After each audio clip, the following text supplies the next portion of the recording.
welcome to another episode of Baggers Chat. My name is Mitch Patton, and as always, we're joined by Ethan Daffy. And today, it's a bit of an unfamiliar sort of feeling in season 2024, and we are reviewing GWS v Carlton. And unfortunately, the final scores were GWS 18 goals, 8, 116 to the Carlton Football Club, 16 goals, 8, 104.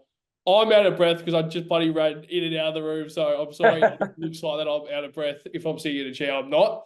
Just ran from in and out of the room, definitely. But first things first, mate, how are you? But we've got a lot to unpack. We obviously haven't had time to review the episode, so we will release this at Monday, 9 a.m. But your initial thoughts of the overall game, there's a lot to touch on, but what's your initial thoughts overall? Yeah, just a one that got away, I think. Like I said to you before we hopped on this, I just feel like the game was there to be won, especially when you're up 40 points. I think that's why the whole narrative right now, for Carlton supporters, wasn't like a game that it was neck and neck all game and they pulled away late. It was, we had a massive lead, and then we went up 40 points, and probably since that point of the game, haven't seen us not be able to get control back for that long in a game this season. I think from quarter time to 3/4 time, and probably until the last 10 minutes of the last quarter, we could not get control at all. Not even for like a 2-minute period. They were all over us, running us rabid. But yeah, those are my initial thoughts, and it's going to be interesting selection this week. It's always a topic of conversation whether you win or lose. And obviously we're playing the Dogs this Saturday afternoon, so that's obviously a lot to touch on. And as you said, I'm sure that we'll touch on a lot of that in the previous episode regarding the selections, because there's obviously a few players that have been out of form for a few weeks now and probably shouldn't be playing in the senior side and need to have that, I guess, the setback in the VFL, but they still have found their way to stay in the AFL. So obviously we'll touch on that in a little bit more depth in the previous episode. But I just wrote down a few dot points, David Boy, and initial thoughts. I think the fantastic start was always a positive. It's always a positive. Like we've seen that a few times this year anyway. We've always had positive starts, but as you said, and that's why I completely agree with what you said. We've had setbacks throughout the game, but not for that long of a period. At halftime and heading into our third quarter, I was expecting some sort of fight back, but Jesse Hogan marked it within like 2 or 3 minutes. I don't even know how, but it was the exact same thing. I'm like, God, like halftime, you've spent 20, 25 minutes speaking about what's happening in that second quarter, probably towards the end of that first quarter as well. That's when they started that fight back. That's what baffles me in terms of that is the one thing that I wanted to see. I wanted to see a response instantly in that third quarter, but we didn't get it. So that was another thing that I was a little bit concerned about, but obviously a fantastic start. And it's always good to start well, but as we said, the best sides of the competition need to end the game well. Which also we did. We did. which also we did. So throughout the game, I probably shouldn't get that, but throughout the game, we need to try and not have periods like that where it's just not acceptable. So also, GWS made a fight back, obviously, in that first, second, and third quarter, but also it seemed like not like a lot changed from a Carlton point of view in terms of like that's what we were kind of speaking about then. Nothing changed as soon as they started to get their run on. That's right. And I wanted to ask you a question about this as well. Did you see any shift or anything? Because what I think Carlton's really been good at this year is as soon as we're tested and the adversity is against us, all that, that's when we kind of play our best footy, and that's when we prove that we're a good side.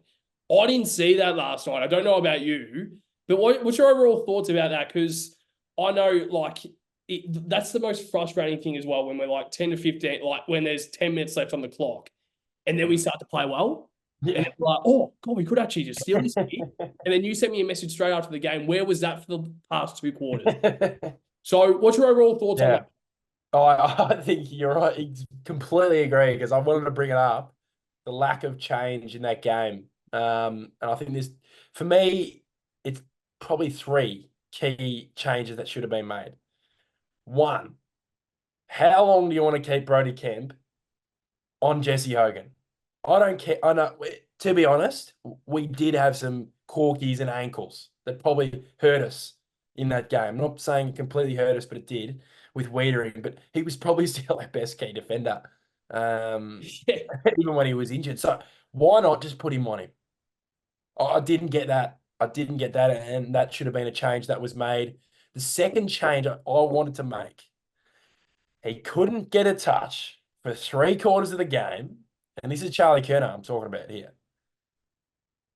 I've seen so many times this year we've chucked him back when we didn't need to chuck him back, or when we did need to chuck him back.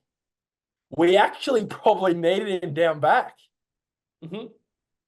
With Wiedering down, you almost go Kerno on. I don't know. Do you put him on Hogan? Do you go just play on him? You know what I mean? Like, I think we had to put him behind the ball, and I want to see a bit of Charlie Kerno on a wing or in the middle of the ground. The midfield got absolutely destroyed for 3/4 of the game, Patto, and our full forward stuck, making mud pies at full forward in the grass. You know what I mean? Like, it's unbelievable. He was not impacting the game whatsoever. And I think once we got it forward, we were pretty good. I thought, Harry was obviously had a ripper game. So you got to get him around the ball, because what happened in the last 10 minutes, Pato, when he got around the ball, or just, when he was just amongst it? He gets one touch of the ball and he can change a game and he can start getting amongst it.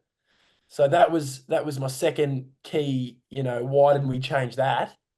And the third, you've got to change the midfield mix at some point of the game.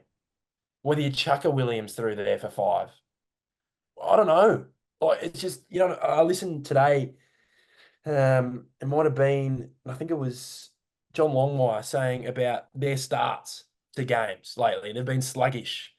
And they said, how do you change it in a game to get it back in your control? And he says, you got to change the midfield mix up. Doesn't matter if they're superstars of the game. Doesn't matter. Walsh was struggling. Get him out of there. Chuck someone else in. And like you said, why not put an Akers through the middle at some stage of the game? Just something different. I don't know. And obviously another topic was the guy who didn't play in the game. And George Hewitt didn't play in the game. And gee, he would have been nice on a Tom Green last night. Yeah, there's a lot to touch on as you mentioned there about 3 points, and I think yeah, answered a few things then that I don't think I need to really add anything more on. But I've just got 2 questions in terms of the whole Kemp versus Hogan matchup. So I'll ask you a question and then I'll move to the question after. But I'll ask you this now. So when Wiedering was off, what do you think that if you were Vossi, what would have you done if you were the coach if Wiedering was off? Because there was a period of the game, I know that I was working on the game, there was a graphic where it said that Wiedering was off for about 15, 16 minutes. Yeah. So in that period, without Wiedering, so if Wiedering was subbed off, what would you have done to stop Hogan? Because I think Kemp's probably the only real option down there. And that's why Charlie Kerner wasn't making an impact down That's forward. what I mean. Buckley had him in his back pocket. And you don't want to shit on any players, but Charlie Kerner has been exposed this year. Yeah. 100%. He has been exposed, and I think the rest of the competition know where if you never let him go from arm's length away from you, you know that you've got him the whole day. We saw it the week before against Ben Miller, who's a guy that has hardly played AFL in the past 2 years. He's really kind of flourished in that sense. But we saw it again when Sam Taylor wasn't even playing. Jack Buckley's a great player.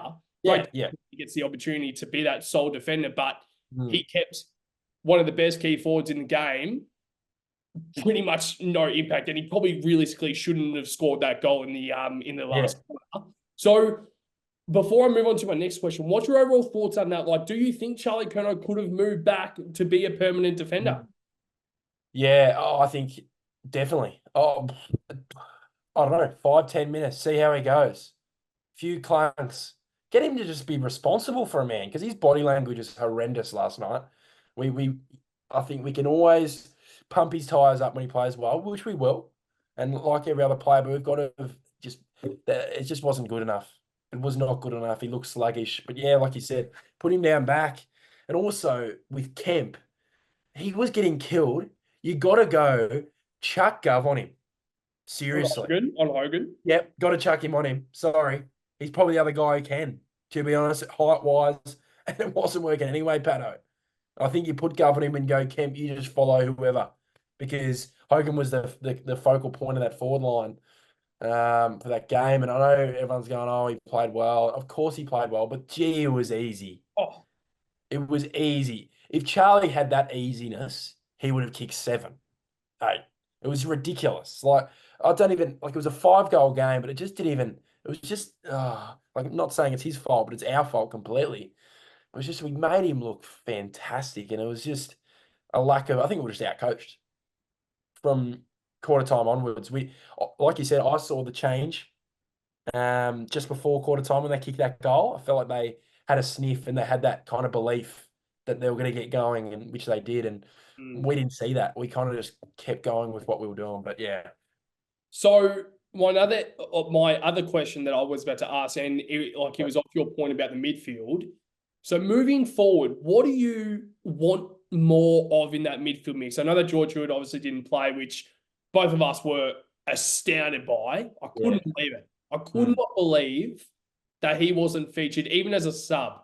yeah, I could not believe it. So that's another question of why was he not playing?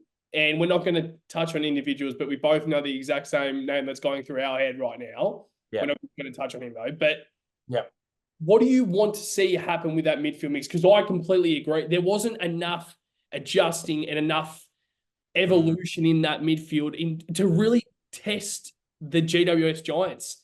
And they had no Josh Kelly, one of their best midfielders in their competition, but also we were trying to put Chincotta to yeah, so that was kind of so Tom Green was probably the only midfielder that was somewhat free, and they had a hell of a lot of midfielders out or not really playing too well anyway. So what's your thoughts on that? I think the overall pace just stuffed us. I know obviously George doesn't bring that pace, but I just felt like is it just me or how many times in the middle did I see they get the ball and it'd be this handball and they're out, like that little loopy handball over the top. And then it'd be one handball, one more, and they're out. Like it happened like 484 times. I swear to God, it was like the screen glitched at the pub I was watching at, and it just kept replaying and replaying and replaying the same scenario, Patto. And how do you not change something after that? Like if we were the coaches, Patto, we do not have experience at coaching at the level, you would see that. It's just eye level. You don't even have to look at the stats. You just knew we were getting pumped out the middle. And I'm not sure because apart from Cripps, who was phenomenal again, I'm not sure who else really had an impact, and they got slaughtered. Is it a lack of, do we bring someone in that can play the middle like Hewitt or Jack Carroll or a player like that? Maybe you know what I mean. It's hard to put a real. You can't really point fingers at players, but it's just as a collective they weren't good enough and got absolutely smacked. And I felt like that game was very similar to the Sydney game. Get out to a big lead, lose complete utter control of the game where you can't even come back. So yeah, Pato, it's going to be a lot of vision watching, I think, at training for the midfielders as the team as a whole, but they lost as the game, in my opinion. I know the backs got killed and Kemp got killed, but the entries are from the midfielders. Yeah. They couldn't defend in the middle, and they absolutely mauled us in the middle. I do definitely like the sub option being midfielder. Yeah. I definitely do like that because I think you mentioned a couple of weeks ago in terms of having the midfield depth in the team, and you all kind of always have a sub as a midfielder. So that goes to the sub option of Matt Owies, one of our best small forwards for the year. What was your thoughts on that when you first saw that? Oh, I don't know why he's the sub. Like, if he's going to fly over to Sydney, put him on the ground as a starting 22. What is he going to give us in a game where we're down by 5 goals? Well, we can't even get an inside 50, Pato. They could have put me on the ground. I would have had the same impact. You know what I mean? It's just, I'm having a bit of a laugh about it, but it's just like, like that's why I love having the midfielder or someone who can burst, a burst type player.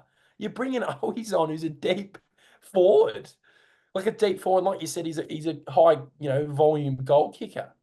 Hmm. And it's like if you had a Jack Carroll, he would have been on at half time. If you had Hewitt, he would have been on at half Oh, time. definitely. I don't know who else you could put in through there who was playing the twos, but yeah, it was just another error from the coaching group that they need to fix for next week because they can't stuff it up again that badly, and I don't think we will. Hmm. It definitely was there. Like the first thing that I think we'll get out to the viewers is like it's for people who are saying that it's season over, absolutely furious about all this crap. Oh, Like it's one game, so obviously we're very frustrated right now because we haven't, and we're concerned about what that might come in the rest of the year, like what might come in the rest of the year if that like is in the back of our yeah, heads. And I don't think there was a lot of trust loss, but there definitely no, was a little bit of trust loss in terms of us being 40 points up. That's a worry come final time, but you would much rather this, as I said to you last night, you would much rather this happen in round 17, yeah, happening mm. week 1, week 2, week 3, or even in the grand final of finals. So definitely, let's now touch on one of the positives for the night, and then probably the rest of it will be a little bit negative, unfortunately. But as you've mentioned, Patrick Cripps doing captain things, 33 disposals, 2 goals, 21 contested possessions, 4 tackles, 9 score involvements, and 11 clearances. So he had similar stats to last week, and you know how excited I was about his game last week. But you're not going to be overly excited about his game, because I mean, obviously he played a great game and it's a captain's game, but yeah, nothing else came with him. So that's what I'm curious about. So what's your overall thoughts on his game? Because I think his game needs to have a bit of spotlight. yeah. Gee, he's in form. Yeah. He's in some sort of form at the moment, and it's looking like Heaney's going to be suspended. So, yeah, it was a hit in the chest, or something Oh, happened in his way. third term, and they've cancelled the odds on Heaney. He can't put any, or they've suspended the betting Yeah. or something. Yeah. Let's see how that plays out, but I think he's going to win it anyway. Heaney wouldn't have got the votes today, I don't think. I think a lot of Saints players would have got it. So it's a 2. You know how much the umps love Cripper. So it's going to be a 3 or a 2 in that game. 33 and 2 is probably a 3. Yep. I know Hogan. It's just a matter of us. The umps love the midfielders, and I feel like they're going to give it to him. But it's interesting. Well, Jezza Cameron kicked 6 against us last year and didn't get the 3. So that's just kind of the way I look at it in terms of the midfield bias. But yeah, Cripper was fantastic. I thought when he kicked that goal on the run that we stemmed the flow. I thought we stemmed the flow, but it was literally just an individual putting us on his back for a couple of minutes there, and then he got the next clearance for a goal as well. So yeah, what a goal that was, by the way, on the run. His pace again is improved like vastly this year. He just moves freer, and he's got that extra bit of pace this year. And people always call him a slow midfielder, but he's not. He's not. He outran the whole midfield to kick that goal. So, yeah, credit to him, and hopefully for his 200th next weekend, the boys pull their finger out. Yep. And obviously it's against the Dogs, where one of the Mm. recent memories of Patrick Cripps is having one of his best games was 2022 when he absolutely dominated the Dogs. So Yeah. hopefully he can have another game like that. But I think you're absolutely spot on in terms of the overall the way that Patrick Cripps has evolved since 2021, when people were calling for his boots and saying he Yeah. should retire, blah blah blah. And now he's coming out in 2024, 3 years later, and dominating proceedings, and arguably the most informed midfielder in the competition right now. And I don't think that's an outlandish call at all. But one of the things that I completely agree with was like the way that Patrick Cripps has kind of gone about his career. Like Mm. he's had to deal with a lot of crap, but Yeah. along the way, he's come through a lot of the adversity and he's played well in the poor games. But right now he's playing well, but the last night, like that was one of his best games of the season. But he didn't like the. It didn't seem like the team was kind of following in his direction, where he was leading from the front and probably playing his best game of the year. What do you think that was about? Because I think when Cripper does lead from the front and does play really well, of the past 2 or 3 years, everyone's kind of come with him. Yeah. Last night, it didn't seem like we wanted to apply the pressure as we may have a week ago. So, what's your overall thoughts on there? Cripper as a captain, I think he did his job as a player, of course, but do you think he did his role? I'm not trying to shit on Cripper, but do you think he did his role last night as a captain? I think so. Stepped up in the big moments for his 2 goals. I just think it's just the good old tale of a standout in a shit performance, or one of the standouts in a shit performance. Because what else can he do? What else can he do? And it's a little bit of a throwback to some of those performances he had in the kind of shitty years where he did have those games week in, week out, and we ended up losing games. So I just think we were off probably from quarter time and just weren't able to get control back. And like you said, the pressure was off. That was, compared to their pressure, they were over 200 every single quarter, which is unbelievable, by the way. Unbelievable. There's not much you can do about that, but shows you now, like if you hunt the football and you hunt your opponent, you're probably going to, if you do it more than the opponent, you're probably going to win the game of footy. If you're clinical in front of goal, which they were, which is a bit frustrating at some stages as well. So before we move on to some stats and some key stats I think this is the main reason why we lost the game.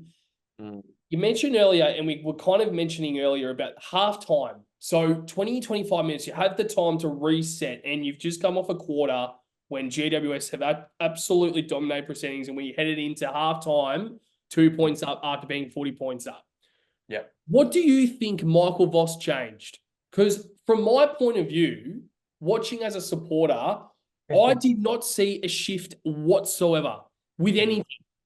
Try something with Charlie Curnow going back, and I don't know, maybe if he did that and it didn't work out as well, we would be coming on here saying we were waving the white flag once again. But what do you think Michael Voss, because he would have had to change something after being 40 points up, heading into halftime, 2 points. What do you think you saw if there is anything? Because you might say, I saw nothing. So what do you think, if there is anything, Michael Voss heading into halftime, into that chat? I'm hoping he was spraying the fuck out of him. but also, what do you think his main mindset was heading into that third quarter? Yes, I do hope he gave him a kick up the arse at halftime. I don't know what he changed, to be honest. Maybe there was something that we didn't see, minor things. I don't know. I didn't see a change in mindset. I didn't see a change in mentality, going for the ball or hunting their opponent. It was just the same onwards. There was just no change. Because, sometimes I go, I don't necessarily want to just throw the toys out the cot and, just change everyone's position or whatever, right? It doesn't. Sometimes you have to do that at certain stages if it is that drastic, which I think it was at that stage of the game. But at least a change in mentality coming out of halftime going, we need to lift the pressure here. But I just didn't see any change in any facet, whether it was positioning, with position change, whether it was mentality, mindset, just endeavour for the football. So until probably that last, 7.5 minutes, which, all we got to do is put 10 good minutes together of prime Carlton football, and we probably win the game of football most weeks.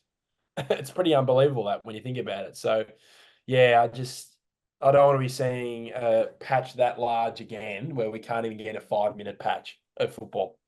It's so frustrating, as we mentioned earlier. it happened in that last 10 minutes where we actually started to play Yeah. good football. And if we played a little bit better and probably a little bit, if we played like that a little bit earlier in the game, then who knows, we could have actually won the game. But let's now move to some key stats, Dave Boy. And the question that I'll ask you before I move on to these stats is, have we been exposed as one of the best teams in the competition? Have we been exposed with these stats? So uncontested possessions, 262 GWS to Carlton 180. That is nuts. One. Yeah. Pucks, 92 to 57, obviously in Yep. GWS's favour. Tackles, 77 to 60. Mm-hmm. And when I saw this last stat, this is usually our bread and butter. Usually when we play well and when we have a lot of pressure in that forward line, this is our bread and butter. And tackles inside 50, and this is why you hit the nail right on the head when you said the pressure from the Giants' point of view. And that's what we need to say also. Credit to GWS. 110%. Yeah. They put the pressure on us and we simply could not keep up. So we're not going to say, oh yeah, no, we're shit. Like, all due respect to GWS, but we are trying to focus on our performance last night because, as you said last night, once again, it was unacceptable. But tackles inside forward 50, 26 to 4. Let me repeat that again. 26 to 4 in the Giants' favour. So they were 22 plus tackles inside forward 50. Like that is nuts in its own right. Yeah. But from our point of view, 4 tackles inside the forward 50 to 26. I know that I've said it a few times, but so what's your overall thoughts on those stats? I know that they're quite key to the game and how it played out. But in terms of those stats, and if you've got anything like any other stats in your mind, what's your overall thoughts on those stats? I think the two key ones are the uncontested, which was just, like I said, do not even need to look at the stats to know that we got smashed to that facet of the game, like 80 more. Like, we probably should be losing by more.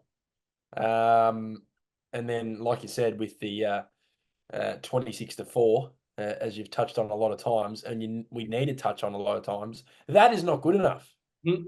That is terrible.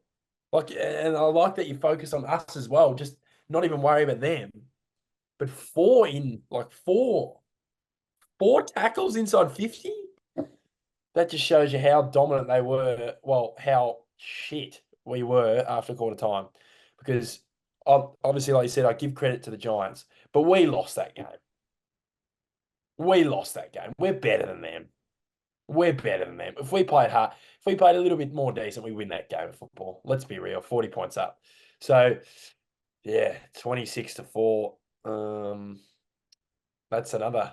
A lot of vision is going to be watched, and it's going to be a long, long Monday morning for some players who will be absolutely exposed. But yeah, I think we'll be okay.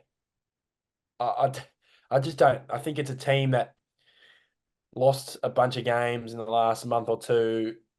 It's hard staying up the top for so long, like in terms of winning every week. I don't think people realise that. It's a very close competition. If you're a little bit, look at the Swans today. Up by 30 and lose to St Kilda. Like, if you're just a bit off, like, we can laugh about it. But when we play whoever, you can't just go into the game going, oh, we're just going to, like, I did it myself. I had us winning by, 4 goals, like, comfortably. We can't just go into games every single week just thinking we're going to have, 50-point wins. We had seasons where we could barely put 50 points together combined for every 24 games of the season, Patto. So it's a tight competition. We've got to respect the opponent. See, I think that's even more embarrassing because I put us down by 48 points in the Premier. Yeah, but it was the kind of consistent commentary, wasn't it? Around even in our preview. It's not too cocky. The players weren't too cocky on the ground either. I hate that conversation. Like, oh, we're 40 points up. That is just the simple baseline, not even a stat. It's just you can't say they're not trying for 3 quarters, right? And they're cocky. Those stats show that. But it's just, we've got to respect them. We've just got to respect every single opponent. We've got the Dogs next week. they're playing for finals, right? So every week we're probably going to be playing teams that are looking to push into the eight. We've got Hawthorn later in the year, got Collingwood again, got North Melbourne who won yesterday, and look at Gold Coast, a little bit off, and the bottom team makes you pay. So it's just about not dropping to that level we were last night, being at that level where we are hard to beat. Mm. Another question before we move on to our last segment, before obviously we head into the bag of the game votes. Do you think it was, were you more surprised about how well GWS played or how poorly Carlton played? I was more surprised with our game. Yeah. I could not believe my eyes. I was just like, what is going on? That is, like I said, the complete loss of control of the game. Like, how easy was it for them to catch up? They were caught up by half time. Not even, really. Mm, And then yeah. the ease to cut the 40-point lead, and then the ease to go up 6 goals. That's where I'm like, wow. Like, it wasn't even like they were 6 goals up with 2 minutes to go. They got 6 goals up in the third term with probably 15 minutes of game played. So yeah, I was more surprised with us. Credit to them, and Darcy Jones is running rings around us, and I don't know how he doesn't get a game every week. I'm not really sure. He killed us. Him and Bedford killed us. Their pace absolutely killed us. So that'll be interesting to see in terms of their selections each week. But he's got to play. He was killing us. His pressure, his pace. He's a player that we almost would like in terms of a bit of breakneck speed. And but yeah, we'll be right, Patto. We just got to back these boys in, eh? Yeah, no, exactly right. But therefore, let's now move on to our defensive structure. And we've got a few stats here, a few players that kick some sausage rolls, if you mind me calling it that. But Harry Mackay kicks 5 goals. He was one of our best players Yeah. of the night. He played very well, and he kicked, I think, 3 goals in that opening term. Yeah. Zach Williams kicks 3 goals, I think, in that opening half, I think. No, first quarter. Andy, First quarter. was that first quarter as well? So he First kicked, quarter. yes, it Yeah. was. Mackay and Williams Yeah. both. Quickly before we continue, we've got 2 guys kicking 3 goals. How the bloody hell do we lose? Anyway, continue. Exactly right. So Matt Candy and Cripps both 2 goals. We score 104 points on the scoreboard, yet we still lost. So Yeah. heading into next week, I think there has to be a lot of, I guess, conversations going to, I think, the wingmen, Yeah. asking, like seeing if they have done enough to, like, whether it's Cottrell, whether it's Hollands, whether it's Akers, if they're doing enough to help the defense, but also the defensive lineup. So Wettering, obviously, he like shows how important he is to our structure. But you can't rely on Wettering all the time, because what happens in the final if he gets concussed in the first quarter and is ruled out for the game? What you're relying on, like, we need to find other ways Yeah. to get the job done, and this is what the best teams in the competition, they find ways to get the job done. So to Kemp, to McGovern, Wettering, Sard, Boyd Yeah. down there, Newey as well.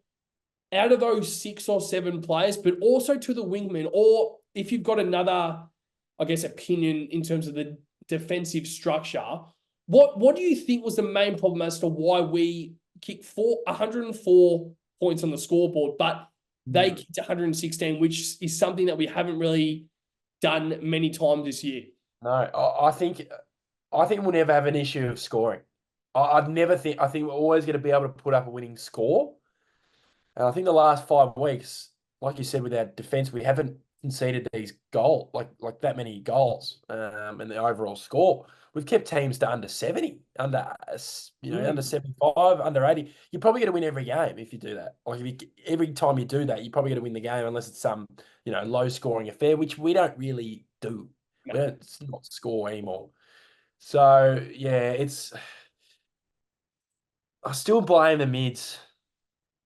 I completely blame the mids. Like, of course, the back six could have had a better game, right? In a better world, the mids play well, the defense play well. But the mids, just the way they got out, how can't you score from those opportunities? Mhm. Just getting out of the middle, strolling through the middle like it's a training drill. And that, like you said, with the wingers as well, and we'll touch on one particular winger which astounds me. He's been in the team the last probably month, in my opinion. I think he's had a really, really, I'm not sure, second year Blues year.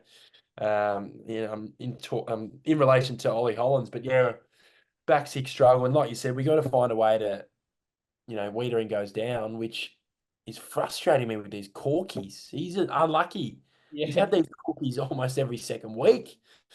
But yeah, we've got to find a way. And it's about shifting. Who goes the key back? Is it McGovern or Kemp? Because in my opinion, if it's the key forward, I'm not too sure. If it's that, again, if it's the Giants in a final, I'll probably put McGovern to Hogan. And yeah, what do you got to say about that? Sorry, because I Yeah. was about to ask again. Like Mhm. there's Riccardi down there, then there's Aaron Cadman. So Yeah. that's another Mm. problem. So would you still have the same? Because I think McGowan would go to Hogan, but then Riccardi Yeah. will then kick 3 or 4. So what's your thoughts on that?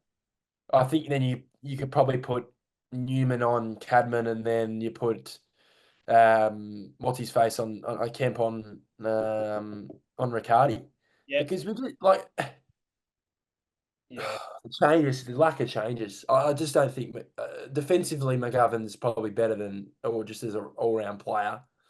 As Brody Kemp, and people blaming Kemp, and well, let's be real, he had a really really bad game. But yeah, it's because I don't want to get to the conversation where we were talking about Marchbank. He's not necessarily lighting the world on fire at the moment, but maybe we do bring him in for camp. But I just feel like him just suits our style going forward of the ball more than Marchbank. I know Marchbank's a good user, but I think he's more defensive focused than Camp. I think Camp, when he gets the pill, he's more active with the ball in hand, looking to take a risk like McGovern, like Sard, and that's how he win games of football and ultimately score well. But yeah, I just don't want to get to the point where if Wiedering's out, you know who you know who's brought back out of the woodwork. And I'm not gonna name him because I don't want to speak it into existence. I do not want to see him in a final, but if we have to, he might have to. Sam Durden, yeah.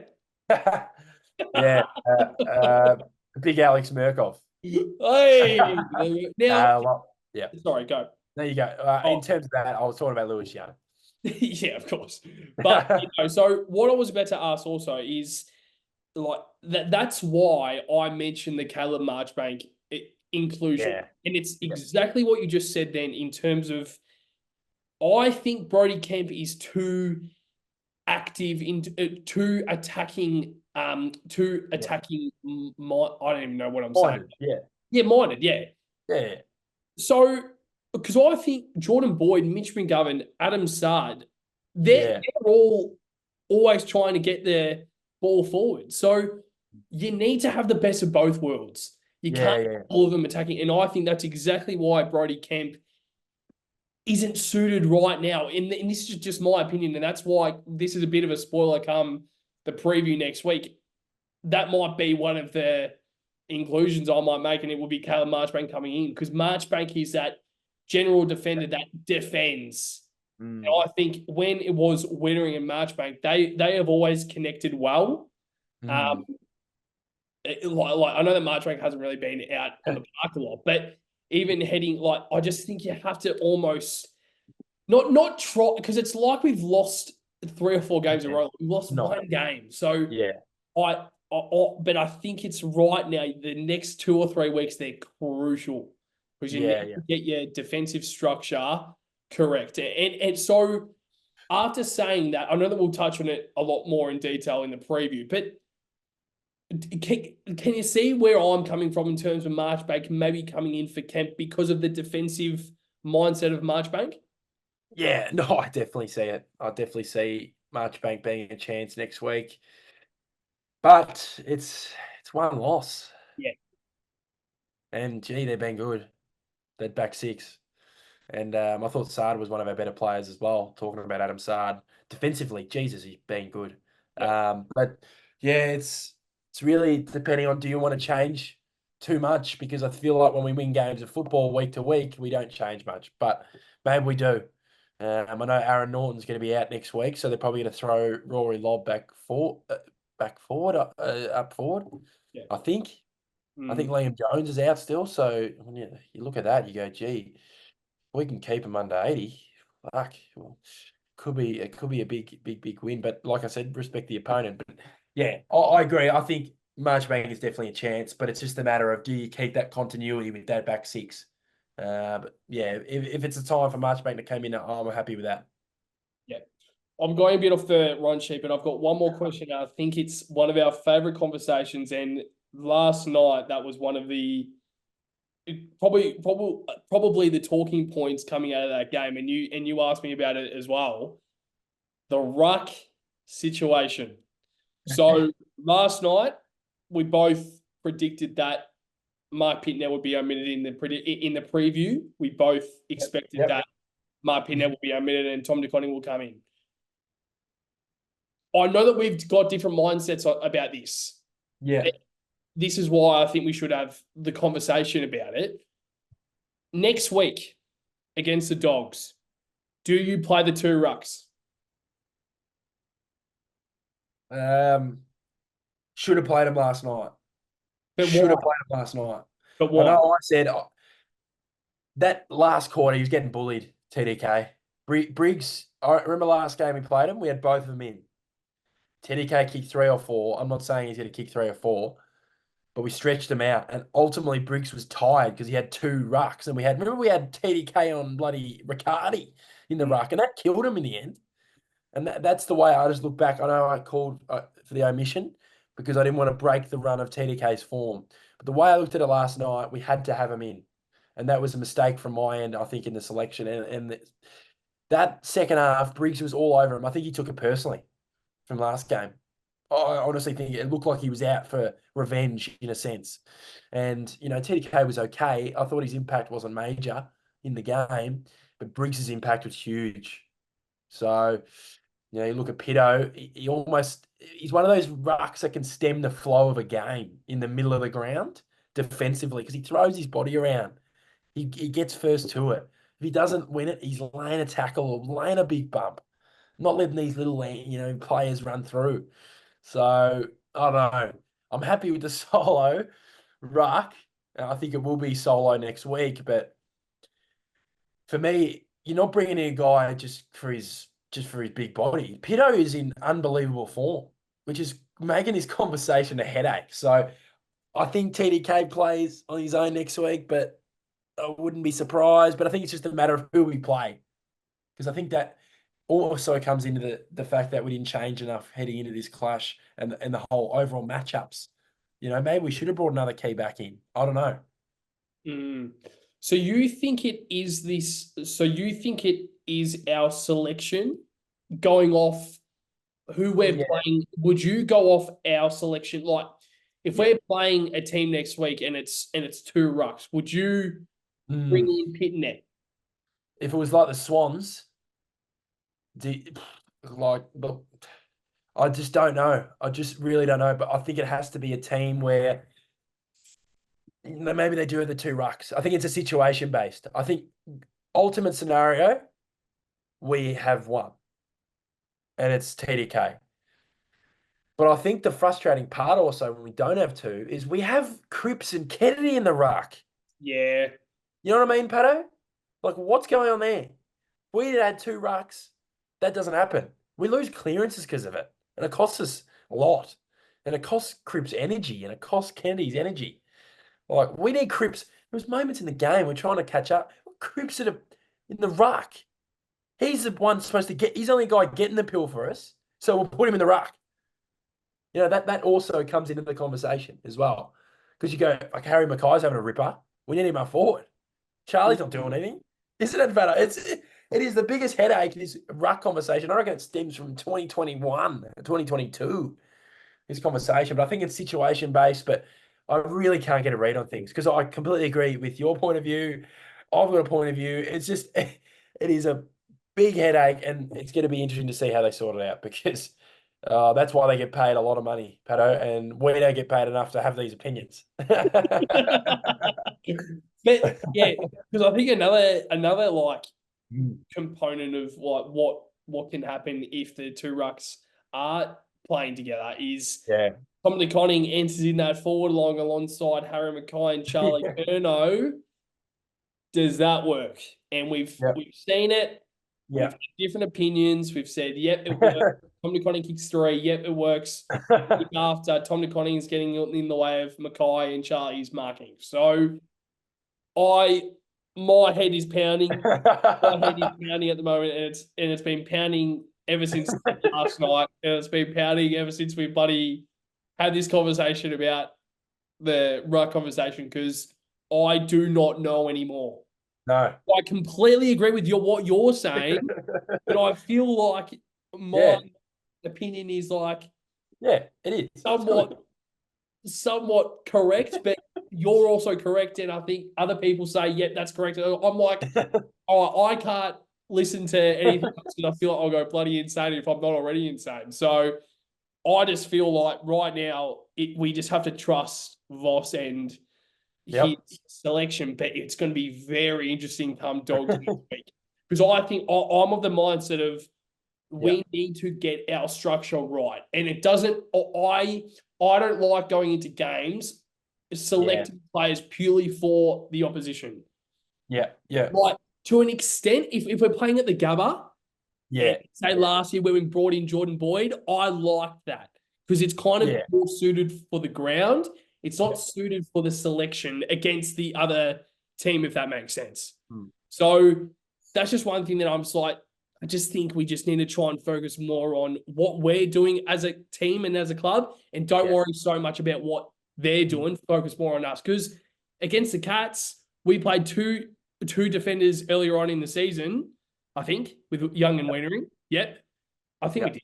Yeah. And then I think the game a few weeks ago, we played Wienering and then Kemp and McGovern. So that suits better. And that's why I think it would be a bit stiff to drop Kemp next week. It's not out of the question, is it? It really isn't. No. So, Dave Boy, let's now move on to the bagger of the game votes. And it's probably one of the odd games this season where we actually haven't been able to, like, it might actually be a little bit tricky to find the 3 players. I think I've got my 3 that I think are not standouts, but mine were quite easy. I will say that. Same. But it's just, I think there maybe were probably 3 or 4 that could hold their head high. Other than that, it's not very good. So, Duff Boy, what are your bagger of the game? And also for the people who don't know what this is, we go 3, 2, 1, Brownlow system. So 3 votes, best player. Second, 2 votes, second best player. 1 vote, third best player. And then obviously at the end of the year, we'll calculate the votes and we'll crown our inaugural bagger of the game, a bagger of the year, Daffy Boy. But what are your votes for last night's game? You mean we'll crown Patrick Cripps? Yeah. I think you signed it up, but I'm going to go through these quickly because we've got to put this game behind us. Let's be real. 1 vote, Matt Kennedy, 21 touches, 2 goals, played pretty well. I thought. Sick of him playing at the ruck at certain stages of the game. Really annoys me, but he's my 1 vote. 2 votes, Harry Mackay. You kick 5, you got to be in the votes, I think. That first quarter, he was plucking them. It was a bit. He played that kind of Jesse Hogan game in the first quarter. It was just those standing up and the defenders weren't really doing much. So, credit to him, Big Harry. 5 goals straight as well. He's had a fantastic season. And 3 votes, the captain, Patrick Rick Cripps. I completely agree. That's exactly what I've got. 3, 2, 1, Cripper 3, 2 Harry Mackay, 1 Matt Kennedy. So that was quite easy. It was the easiest one we've done. Yeah, because and then there's probably not a lot of other players that could arguably be in those votes. But if you do want to try and join in the comments for the bagger of the game episodes, make sure to comment who your 3-2-1 was last night. But God, it's frustrating doing a review of a loss. It does like one thing that we need to say is it's one loss, but next week just the pressure. It's the pressure because I was speaking to a mate last night. I'm like, that loss now just creates just a little, not much, but just a little bit of pressure. Because if we lose next week, then we got Northport Pies. Just like there's a bit of pressure. So, Def Boy, before we wrap up the episode, is there anything else you would like to touch on before obviously we wrap it up and head into the preview episode next week? Yeah, let's put this behind us. Let's get to Marvel Stadium on Saturday Arvo. Cripper's 200th. I wish it was at the G in our home game, but that's a bit frustrating actually. But nevertheless, let's get there, support him. Obviously, he's been a superstar for our club, and like you said, with the pressure, we've had that the media almost hop on the back. Mm-hmm. If you lose 2 in a row, it happens. Yeah. Win this week, straight off the pressure is straight off again, and then you head into North and you build a bit of confidence again, Patto. Which hopefully, that's the last loss of the season with the Giants. I hope it is, and we can really build a solid foundation heading into September footy. And it's still close. We've got to still lock in this second spot. So every game is important. We need to get this home final because I think it's almost do or die with premiership hopes. I think we can win away in a qualifying, but it's harder. I want to be getting the G in front of our fans and getting the job done. But yeah, looking forward to it. Our predictions in the mid-season review might actually come correct because we put as a loss. We did. We put Giants in the loss, and then the rest of the year we put as win. But you watch, we'll beat the Dogs, then we'll lose to North, and then we'll be happy. Then we'll go into the Pies, so we'll beat the Pies, and I don't even know who we're playing the week after, but we'll probably lose to them. So, Def Boy, absolute pleasure doing an episode with you. Whether it's good or bad, positive or negative, always good to come on doing the episode. Obviously we had the day to kind of reset and reflect with everything. So, so as we said at the start of the episode, we're going to release this Monday morning at 9 a.m. So, to every single blue bagger out there, I know that we got the loss, but obviously try and move on and move into next week. And as Ethan said, make sure to try and support. And if you can, try and go to the game on Saturday because it's obviously Cripper's 200th game, and he's well and truly earned that right to be called a 200 game player. And of course, in the navy blue, it's even more special. But to every single blue bagger out there, make sure to like, comment, and subscribe on YouTube. We are almost up to 1,000 subscribers. I don't know exactly what I think it's like 970. Yeah, close. Closing in. It's closing in. So we are planning on getting a video out. So I might need to get that started because it's creeping up very, very quickly. But also make sure to get around our podcast platforms as well. We're on Spotify, Apple Music, Google Podcasts as well. So, and there's a few others as well. So make sure to get around those. But to you, Daffy boy, to every single blue bagger out there, the baggers.